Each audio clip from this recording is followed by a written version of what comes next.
One thing that's not talked about in Canada that I think used to be talked more about was class divisions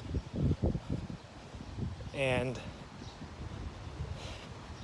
how the sort of sociology between the classes is starkly different,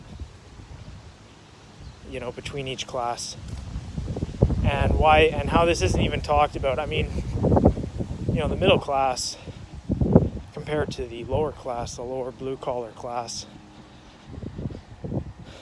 like it's like night and day. I mean, the middle class is really generally just like a normie. It's like a normie class, essentially.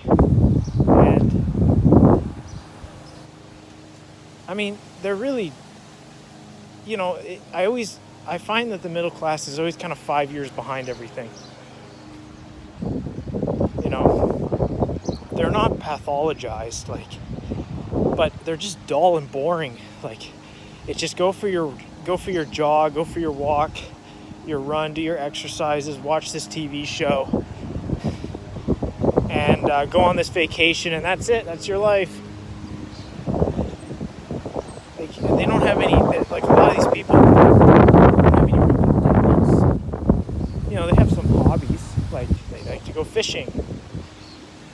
I like fishing too. But, I got other talents. And they're really, culturally speaking, they're useless. They really don't serve any purpose. And I mean, other than economic purposes. But they just, they don't take music seriously. They don't care about art.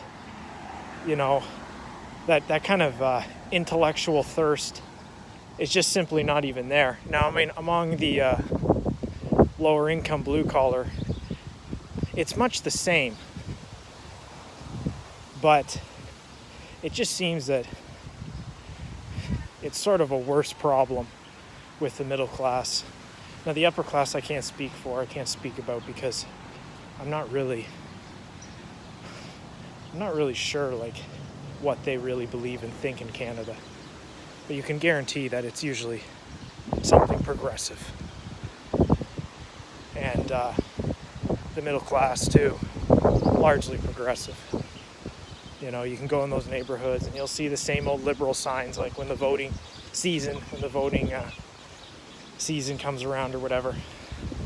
They'll have the liberal signs out. It's like you just live in a fantasy world. It's been that way for years. It's not even anything new. It's like I can't understand it, but it's just the way it is. What are you gonna do? So I just wanted to bring up these class divisions, this talk about class divisions, because it really is true. The middle class, the upper classes, the lower classes, they got a different sense of humor. They have different mannerisms. They don't conduct themselves the same way. Obviously, blue collar people are just unfiltered. They got their potty mouth. They got their poo-poo caca humor. A lot of that. I'm talking about the white Canadian workforce here.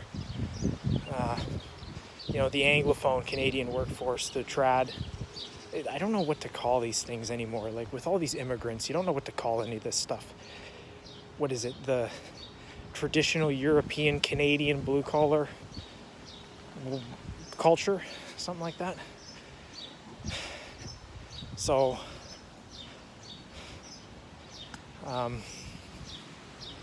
what else? Well, I just wanted to, it's just a topic of discussion. It's not talked about. It's a touchy subject. If you're around middle class people or upper class people and you're talking about this stuff, they get triggered. If you are a lower income worker and you start talking about this stuff and you start talking about bureaucracy, layers of red tape and crown corporations and stuff like this, they get triggered. You know, they actually get red in the face. So that's not a good thing. So it made me realize, thinking about it recently, that how touchy it is. It's a really touchy thing. Like, you can talk about immigration, you can talk about race, and those are extremely touchy in Canada. But class divisions is one really touchy subject that's not talked about how touchy it really is. I don't hate any of these people. I have nothing against them. But, you know, it's like with the American model. You know, if you were a doctor, I mean, this is the traditional American model. It doesn't exist anymore, but traditionally, if you were a doctor, you know, you're living on that same street as a carpenter. You're living on the same street as the chef. You know, that's kind of how it was. Yeah, maybe you can afford that big mansion or that big home. Maybe not a mansion, I don't know. You get the point.